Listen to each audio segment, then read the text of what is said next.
Hello everyone, it's AC Swampert here, and I am back to show you this very cool battle I had on BattleSpot last night.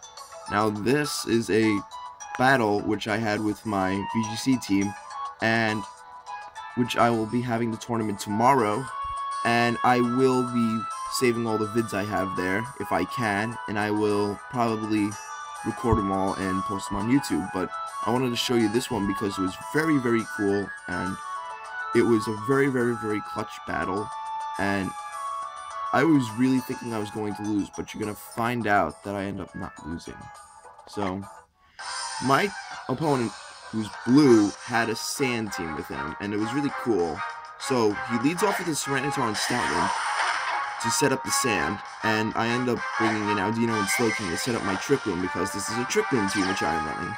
So, the sand goes out, and I go for a Protect on Slowking just so I cannot receive any damage, and I managed to get the Trick Room up because, yeah, Rock Slide missed on my Audino, which is excellent because I didn't want to get flinched because I was thinking he was going to do it just to flinch the Audino to prevent it from getting Trick Room up, but it doesn't because it missed, which is excellent, and I Protect, which is the perfect spot. So I made a good play on myself. And this Stoutland I found out later was banded into return, so it was doing a gigantic ton to my team, and it scared me after seeing the damage that it did right here. That did a lot, and I was like, wow, is that thing really that powerful? But then I found out it was banded, but you'll see why later. So I ended up getting a misprediction, and he protected his Tyranitar for Scalds, but now I Scalded Tyranitar, and I get the burn, which is excellent, because that will matter later on, and Audino goes for a Heal Pulse to get my Slowking some health back, which is nice. But then, Tyranitar gets a Rock Slide off, and I was hoping I was going to live this next return, but I do not, so poor Slowking goes down. I was really hoping Slowking was going to do more, but that's okay. It wasn't his battle. I'm sure he'll get more battle time eventually. So, Tyranitar's getting whittled down by the burn while I bring in Heatran. So, I outpredict him, and Tyranitar ended up going for Protect, and I was hoping to Flash Cannon Stoutland, but he switches into his Golurk, so Audino goes for Helping Hand, and Tyranitar was thinking he was going to get hit, so he protected, but you're going to see that I made the best play, and I went for Flash Cannon on Golurk, and it ends up critting it, which was really amazing, and I ended up getting the Special Defense drop too, which I don't think getting those two is a high chance. So, now, I go for Helping Hand again with Audino on Heatran, and then I went for the Heat Wave to mix it up, but unfortunately, Tyranitar ran me and went for a Crunch, which doesn't do too much. Then the Golurk goes for a Drain Punch, and I was hoping I was going to survive that. And I do, so... And he gets some health back, but unfortunately, it's not going to save him from the Heat Wave with the Helping Hand boost. So, bye-bye Golurk, and Tyranitar's just getting slowly whittled down. So now that Golurk is gone, the Sandstorm disappeared, and Tyranitar is almost down, and there's no more Trick Room up, so I have to set it up again.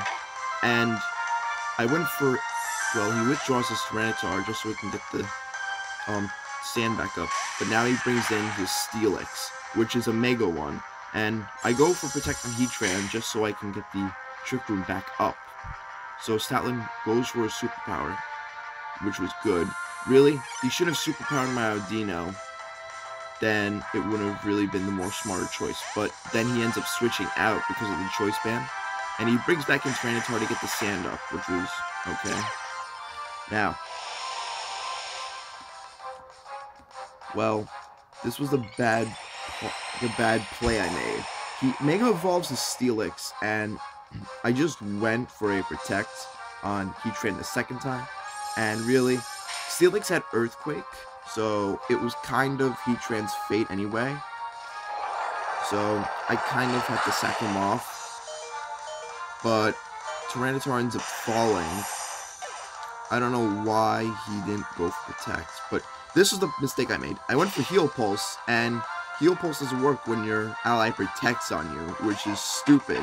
They need to change that so that Heal Pulse will help if you protect. Now, I go for Helping Hand, but unfortunately Steelix is faster than Heatran in the Trick Room, so we go Earthquakes and takes out both my Pokemon, and does a good ton to Stoutland. So, those two go down, and the only Pokemon I had left was Cofagrigus, and pretty much, he locked his Stoutland into return, so I Will-O-Wisp Stoutland to render it useless and to help whittle it down. And the Steelix goes for Iron Head, which was a bad idea because my mummy ends up getting rid of its Sand Force, which was good. And then, so now his Stoutland is burned and stuck in return, so it's essentially useless. And now, I end up Will-O-Wisping the Steelix, and it lands. So now, the Steelix isn't going to do a lot of damage to me, which was excellent. And he goes for an Earthquake, doing only like 23 damage. Yeah, 23 damage, which is not a lot. And his Stoutland is just returning because it's a Choice Band.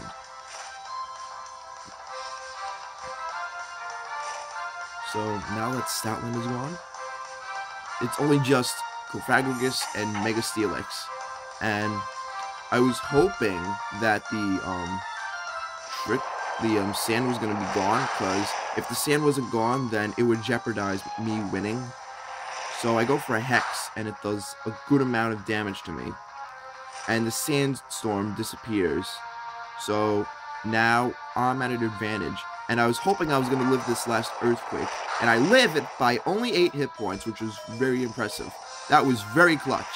And I get a Hex off, and I end up defeating the Steelix, which ends the game with Cofagrigus being the main MVP of this battle. Cofagrigus, you're amazing.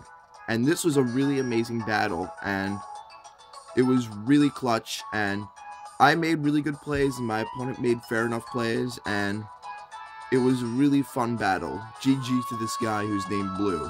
Alright guys, see you later.